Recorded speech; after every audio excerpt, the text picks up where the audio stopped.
Olá, amigos. Estamos iniciando mais uma edição de Falando Sério. Nosso entrevistado de hoje é o criminalista Leucis Teixeira, um dos mais renomados criminalistas de todo o estado de Minas Gerais. Doutor Leucis, prazer tê-lo aqui conosco. O prazer é meu, Hélito. Eu estou em casa, né? Porque já te conheço há tanto tempo, sabe do respeito e admiração que eu tenho por você. É recíproco. Então, um prazer é meu, inaugurando esse novo projeto, né? Da TV Câmara, agora interligado aí com televisão, junto com Câmara Federal, não é isso? Todos os veículos de comunicação oficiais, né? Isso. Podem estar aí numa mesma rede. Lá no 60... Mas a intenção do TV Câmara é realmente abordar as questões locais, né? Ter toda a sua grade de programação preenchida por programas locais, para que possamos entrevistar pessoas como o senhor, que tem muito a nos dizer. Né? Estamos aqui. Vamos começar pela sua Ordem dos Advogados.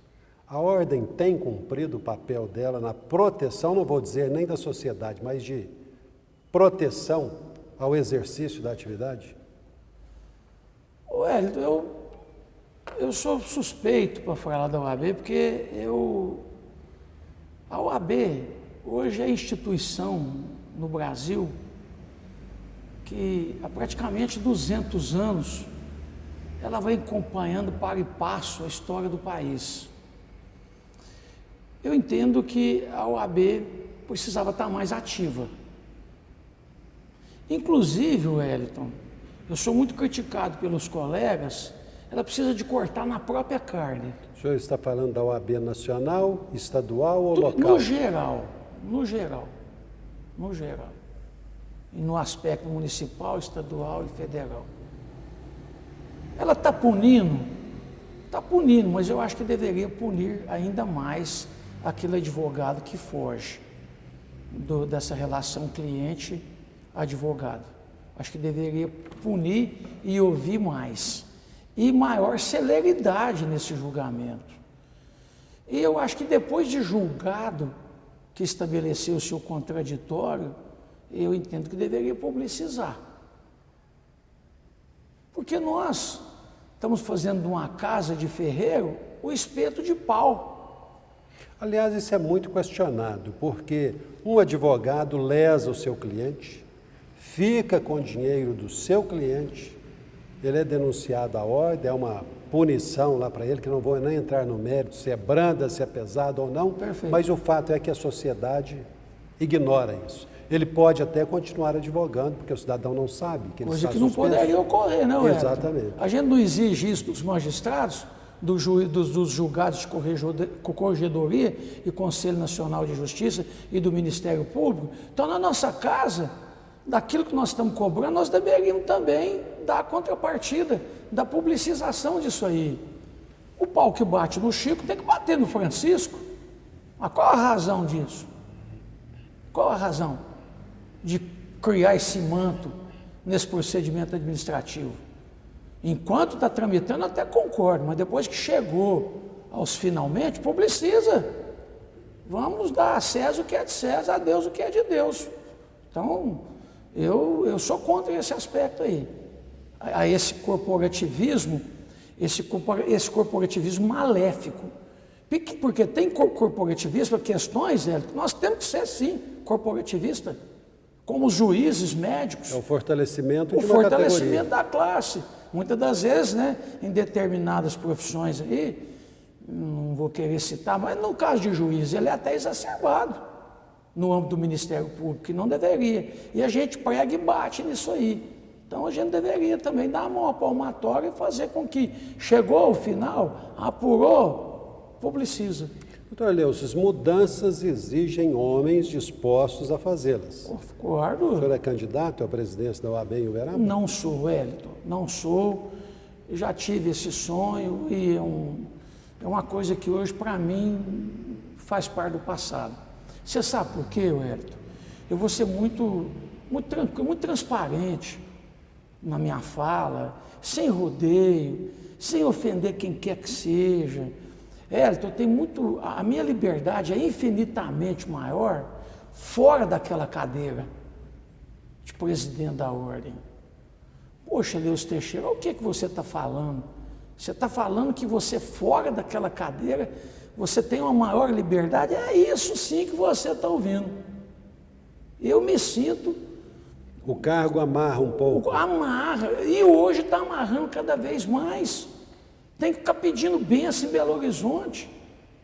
O orçamento daqui está condicionado ao orçamento de lá e pedindo, e com isso o presidente lá em Belo Horizonte, Leus Teixeira, disse que você deu uma entrevista, que a OAB está perdendo a função institucional dela, não vai lá pedir dinheiro, não. Leus, há esse policiamento? Claro que há. Claro que há.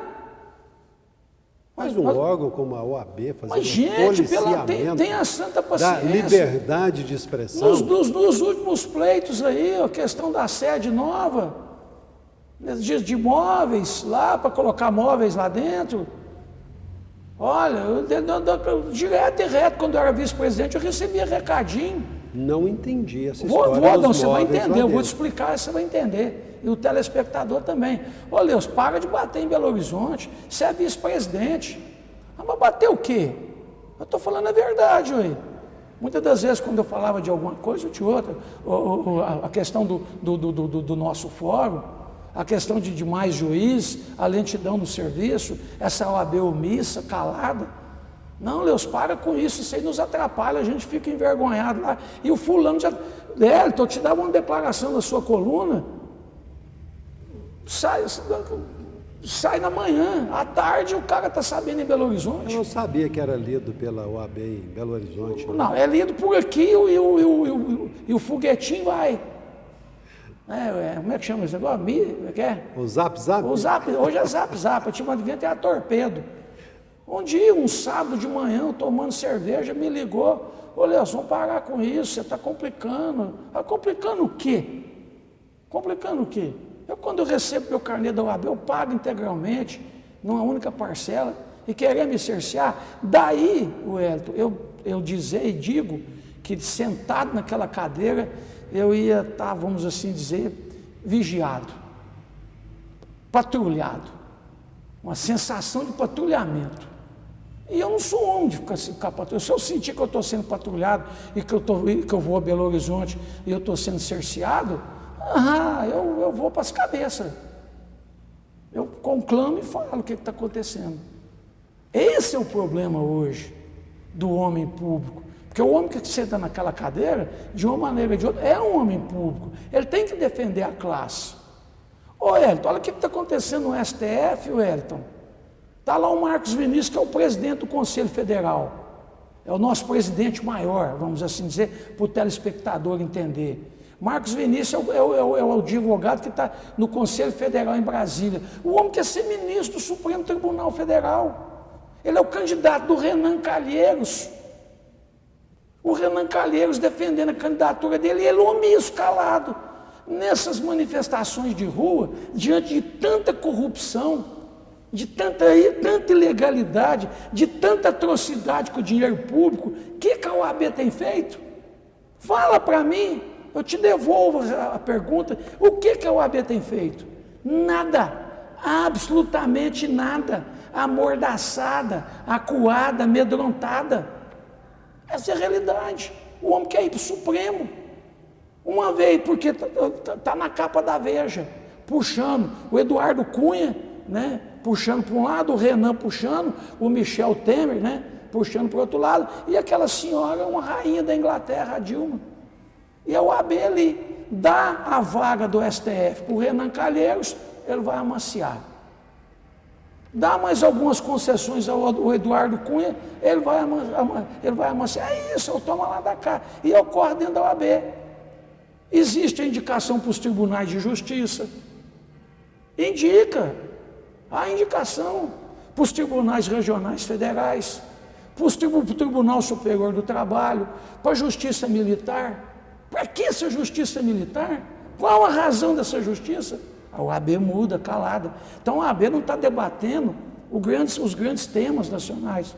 Não está muda, calada. Foi no impeachment do Collor, ali, e de lá para cá, mudíssima, calada. E eu não sou homem de sentar numa cadeira e ficar mudo. Mas nós vamos abordar outros temas aqui, doutor Leu. Se Deus quiser. Nós vamos a um rápido intervalo e voltaremos em instantes.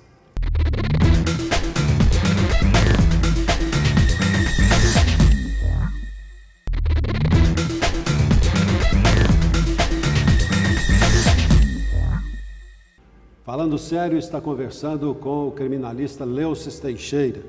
Doutor Leucis, num país que se diz viver o regime democrático aí na sua plenitude, são legítimas essas prisões da Operação Lava Jato, sem investigação concluída, sem formalização de culpa, delação premiada, ou seja, você me conta aqui que eu facilito a sua ida para casa? Ô Hélito, tem certa hora que a criminalidade chega num estágio, a criminalidade ela fica tão organizada, a criminalidade vai dentro do aparelho estatal, que tem que criar uma lei do crime organizado, porque o Estado é desorganizado. O cidadão infrator, o bandido meliante, passa para fazer valer a vez do Estado e fica perigoso. Eu não estou dizendo que tem uma operação de caça às bruxas, não. Na Itália trouxe a operação Mãos Limpas, a máfia estava tomando conta da Itália. A máfia fazia o que queria na Itália, como esses petralhas estão fazendo, esses petro-roubalheiros. Então, tem uma hora que onde há o interesse público, ele tá, vamos dizer assim, maculado, eu acho que a gente tem que endurecer. Por que tem que endurecer só com o pé de chinelo? O presídio não está a menos de 3 quilômetros aqui. 1.350 detentos. É preto, pobre, puta e policial de baixo coturno. Mas nesse contexto... Mas nesse contexto, se você me permite, tem que endurecer. Por exemplo, um que estava lá de liberdade vigiado, o Duque, ele estava viajando e praticando crime. Mas que liberdade vigiada é essa? Não, foi concedida, ele respondeu o processo de liberdade. O Cerveró, aquele que tem um olho no gato e outro no bife. O homem solto praticando crimes. Então tem que segregar, ué. O Duque estava com o Zé Dirceu. O homem levantar 39 milhões em consultoria. Consultoria do quê? Nós temos um político aqui também que está se arvorando de rico, falando que dá consultoria. Eu não sei o que o cara é. Que tipo de consultoria que o Palocci dá? De boas informações, investe ali, que ali vai ter quem vai te dar a contrapartida. Virou uma quadrilha.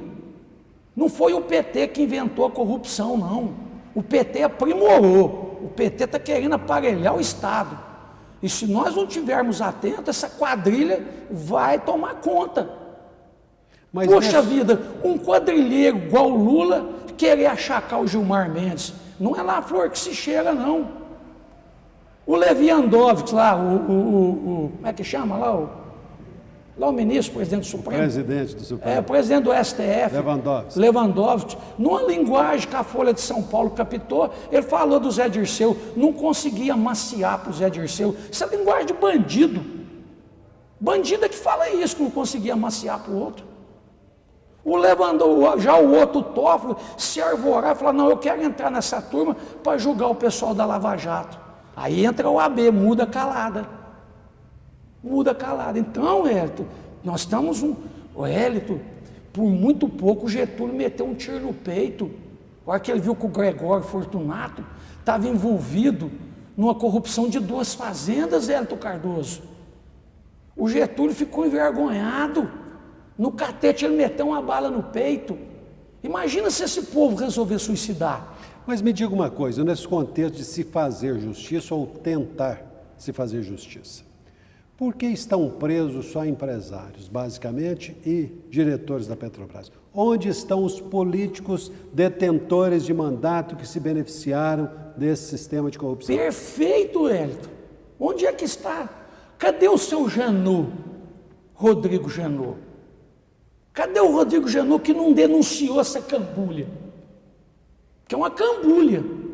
Por que ele não denunciou? E eu acredito, creio, o que a imprensa escreve. Não denunciamos o Aécio e não denunciar a Dilma. Isso é judiciário isento? Isso é procurador que se leva o nome de Procurador-Geral da República, que fica num verdadeiro toma lá da cá, uma oração franciscana, que se é dando que se recebe? Ora, Wellington, é por isso que eu estou criticando, ué. Concordo com você. Foram presos agora 3 deputados. O André Vargas ia ser o presidente da Câmara. Dele o Lula não tem como falar, que apareceu ele abraçado com o Lula.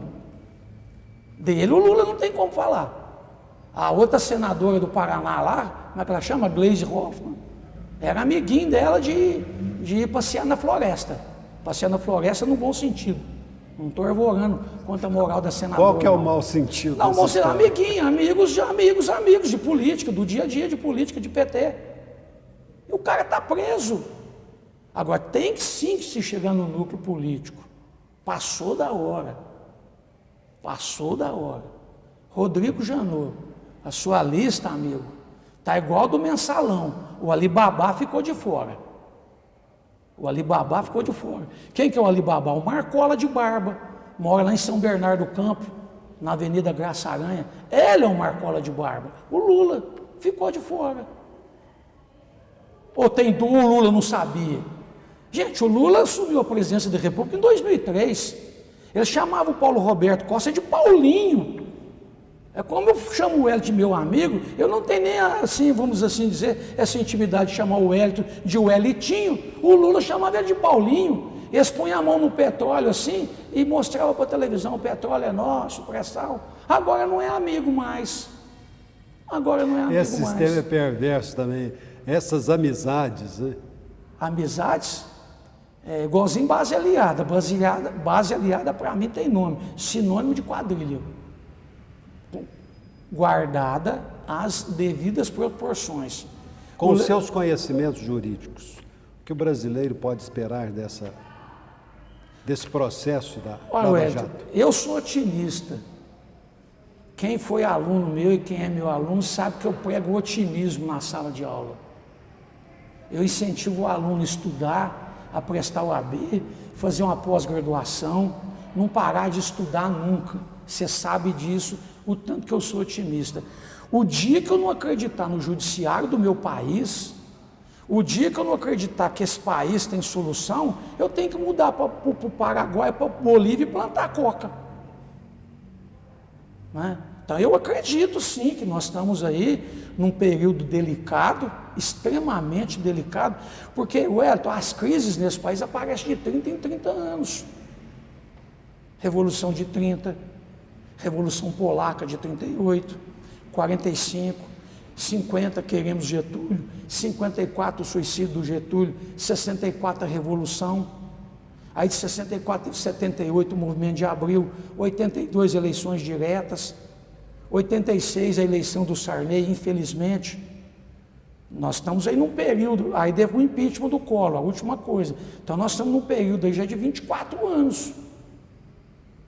Nós temos essa coisa cíclica aí. E até onde o cidadão brasileiro tem sua parte, sua parcela de responsabilidade nisso? Em participar, em cobrar. Não tem outro jeito.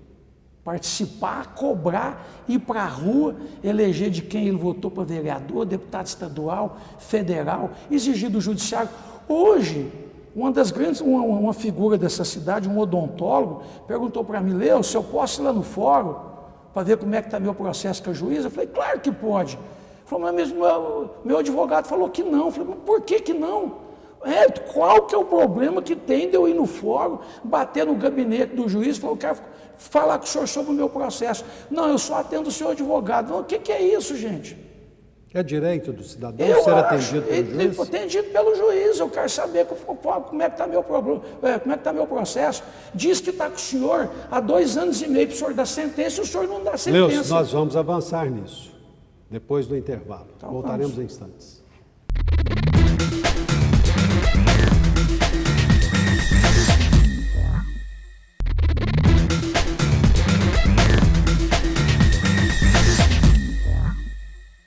Falando Sério está de volta, nós estamos conversando com o Leucis Teixeira, criminalista, dos maiores de Minas Gerais. 1,82 m, quase Não por 83. isso, não por essa Eu tô estatura brincando física, com você, você é um pela amigo. estatura moral, pelos Tá certo, conhecimentos. obrigado. Né? Obrigado. Leo, se você dizia aí sobre o direito do cidadão de bater na porta do juiz e procurar se informar sobre o processo em que é parte.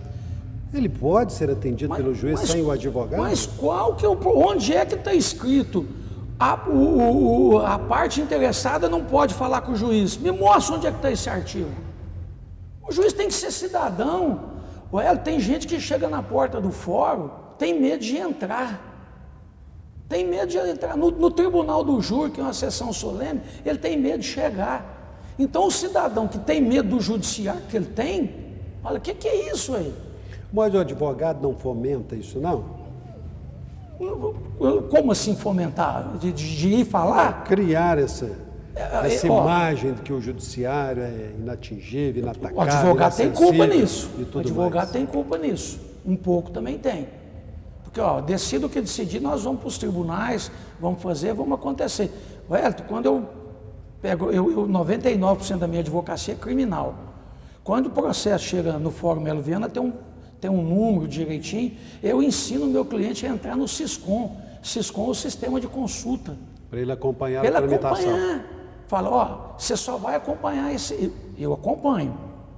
Mas ele acompanha também. Ele cuida de um. Então ele liga, doutor, meu processo deu uma mexidinha. O que foi? Falei, deixa eu ir lá olhar. Isso. Já está pronto para ele dar a sentença. Doutor, está lá, decisão, saiu sentença. Está escrito aqui, decisão condenatória. Então já estou te avisando, você foi condenado. Leo, eu acredito que a maioria das pessoas que contratam um advogado, quando o advogado põe uma peça na frente delas para assinar, para levar para a justiça, as pessoas não leem. Acredito. Confiam piamente no seu advogado. Confio. O advogado carca ali no verbo, atacando o juiz, numa peça dessa.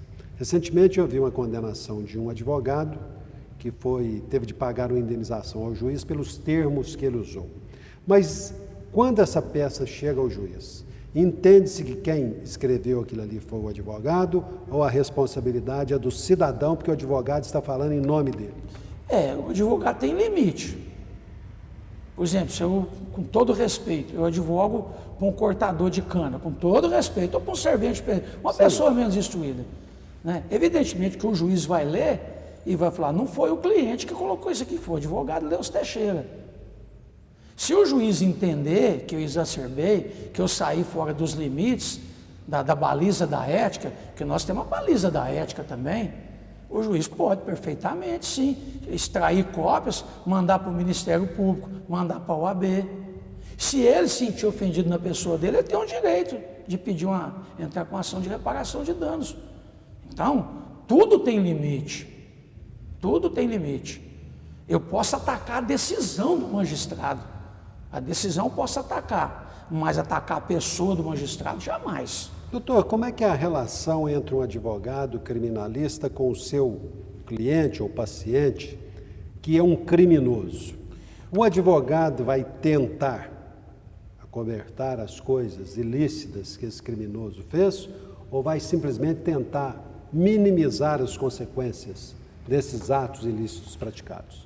Não posso citar o caso, recentemente de Uberaba, teve uma repercussão muito grande, fui conversar com o cliente no presídio, ele me falou, falei para ele, olha, semana que vem eu volto, porque essa história sua, nem o estudante do primeiro período não acredita, tá certo? Então eu vou levantar, vou embora, pensa bem o que você quer fazer, porque essa história sua ninguém acredita, tá certo? Ela não fecha, ela não bate, tá certo? Porque isso é inadmissível. Eu voltei, na outra semana ele abriu mais um pouco. Falei, você está indo no caminho certo, mas a semana que vem eu volto de novo.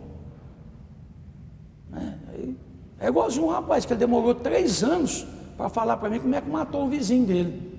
A hora que ele falou, vou te falar como é que foi, eu falei, não, você matou o vizinho assim, era um corredor, não tinha onde fugir, ele mexeu com a sua senhora, você correu atrás do podão, ele escorregou, você passou o podão, quase arrancou a cabeça dele, foi dando nas costas dele, ele virou, você feriu o peito dele. Ele falou, doutor, foi do jeitinho que o senhor contou.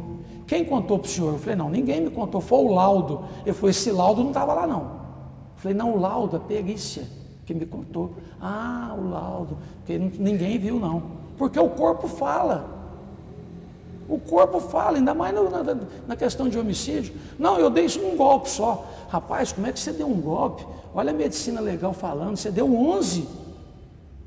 Como é que você deu um golpe só? Como é que você quer que eu acredite nessa história sua? Os jurados estão preparados para efetivamente julgar alguém que é condenado de um homicídio? Wellington, eu tenho aprendido muito com o júri. O problema do júri, você pode até não acreditar, duvidar do advogado, mas não duvide não. Tem casos que, na comarca de Uberaba, que o jurado sabe de detalhes que o juiz não sabe, o promotor não sabe, o advogado não sabe. E muitas vezes o jurado, ou um parente dele, o pai, a mãe, o irmão, passou por uma situação análoga. Então, muitas das vezes ele se põe como juiz propriamente dito. Muitas das vezes ele se põe no lugar do autor do fato. Se eu estivesse lá, eu faria isso. Se eu estivesse lá. E essa vítima também não é vítima da forma como canta e decanta, não. Essa vítima também, que a vitimologia estuda isso. Tem pessoa que nasce para ser vítima, viu? Ele procura de todos os motivos para... Ele chega no dia... O Troncoso Pérez, um dos maiores criminalistas que esse país teve, dizia que o homem é o animal mais triste que tem na face da terra, porque sabe o dia que vai morrer. Tem determinadas pessoas que sabem o dia que vai morrer. Ele caminha para o lado da morte, caminha a passos largos de cabeça erguida, procurando a morte, e acha. Então, e o tribunal do júri tempera isso aí. Ele sabe fazer esse equilíbrio aí. Muitas das vezes, ele até sai da prova dos autos. Muitas das vezes, ele até não caminha com a prova que está dentro dos autos. Um julgamento que eu anulei aí, de um cidadão que Barbacena falou que ele era pela semi-imputabilidade. Ele ficou 10 meses e 20 dias em Barbacena, examinado por 3 profissionais do Estado. Ele não pagou ninguém, não. Um laudo de 34 páginas. O cidadão jurado disse que aquele laudo não existe. Que laudo era o promotor disse que o laudo era piadinha do Faustão. Ainda bem que esse promotor não está aqui. Deve ter com o capeta que te carrega, está fora daqui. Mas ele teve a petulância de dizer que aquele laudo era uma brincadeira minha e piadinha do Faustão. Como a coisa foi de uma repercussão muito grande, o jurado foi na dele, esse laudo não existe. O tribunal mandou a novo júri. O Ministério Público está esperneando. Já fez um recurso em Belo Horizonte, tomou bomba, fez o segundo, tomou outra bomba. Então, o tribunal do júri, muitas das vezes... E esse cidadão permanece preso? Ou não? Permanece preso num local que não deveria estar. Que é a penitenciária. Ele não deveria estar na penitenciária. O local dele era num hospital de custódia, recebendo tratamento especializado. Doutor Leus, mais uma vez, obrigado. Não falamos da menoridade, hein? Outra vez a gente fala. Em outra oportunidade. A todos vocês, muito obrigado pela audiência e até a próxima edição, se Deus assim o permitir.